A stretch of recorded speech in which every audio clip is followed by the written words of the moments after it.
Hello audience, আজকে আমরা দেখাবো হচ্ছে যে কিভাবে আপনি আপনার ফেসবুক পেজের নেমটা চেঞ্জ করবেন। তাহলে প্রথমে আমরা চলে যাচ্ছি হচ্ছে গুগল ক্রোম থেকে আপনার যে কোনো ব্রাউজার থেকে আপনি এটা ওপেন করে নেবেন, কি বলে এটাকে, গুগল ক্রোমটা ওপেন করে নেবেন এবং আপনি আপনার পেজে চলে যাবেন। পেজে চলে যাওয়ার পর আপনি এখানে তো আমার সরাসরি পেজ আছে, তো আমি পেজ থেকে সরাসরি আমি আমার ফেসবুক পেজে চলে যাচ্ছি এবং ফেসবুক পেজ থেকে সরাসরি আমরা আমার ফেসবুক আইডিতে চলে যাব।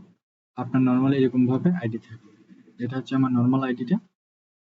এবং এখান থেকে যখন আপনি ফেসবুকের পেজে যেতে চান, তাহলে প্রথমে আপনাকে যেটা করতে হবে সেটা হচ্ছে এখান থেকে এখানে যেতে হবে, যে সেটিংসে যাওয়ার পর এখানে দেখবেন সুইচ অ্যাকাউন্ট থাকবে। তো সুইচ অ্যাকাউন্ট আপনি চলে যাবেন।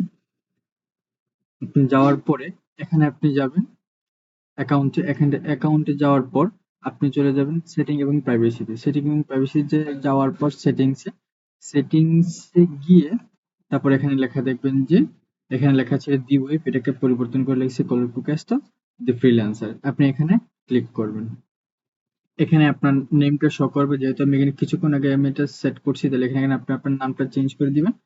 চেঞ্জ করে এখানে রিভিউ বাটন আসবে, তো রিভিউ এ দিলে পরে এখানে আপনার ফেসবুক অ্যাকাউন্টের পাসওয়ার্ডটা যাবে। তাহলে এখানে ফেসবুক অ্যাকাউন্টের পাসওয়ার্ডটা আপনি দিয়ে দিবেন, দিয়ে করে রিফ্রেশ করে দিবেন। শেষ, আপনার অ্যাকাউন্টটা কমপ্লিটলি হয়ে গেছে। আপনার অ্যাকাউন্টে যে রিনেম করার প্রয়োজন ছিল সেই রিনেমটা হয়ে গেছে। ধন্যবাদ সবাইকে, ভালো থাকবেন, সুস্থ থাকবেন।